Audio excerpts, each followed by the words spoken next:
কে বলে রে মুজিব নাই, মুজিব সারা বাংলায়, শেখ হাসিনা আসবে বাংলাদেশ হাসবে, ইউনুস তুই তওবা কর শেখ হাসিনার পায়ে ধর। ভাই রে ভাই, এবার ময়মনসিংহের বালুকায় প্রকাশ্যে লাঠি সুটা হাতে বিশাল বিক্ষোভ মিছিল করে দেখিয়ে দিয়েছে আওয়ামী লীগের নেতা কর্মীরা। আওয়ামী লীগ হলো ফিনিক্স পাখির মতো, ধ্বংসস্তূপের মধ্য থেকেও আবারও জেগে উঠবে। দমন পীড়ন করেও আটকে রাখা যাচ্ছে না আওয়ামী লীগের নেতা কর্মীদের মিছিলকে।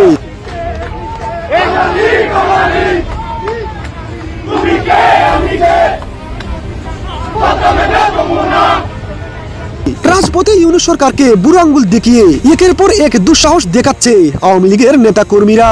এবার ময়মনসিংহের বালুকায় প্রকাশ্যে লাঠি সুটা হাতে বিশাল বিক্ষোভ মিছিল করে নিজেদের দুঃসাহস দেখিয়ে দিল আওয়ামী লীগ আসলেই কি।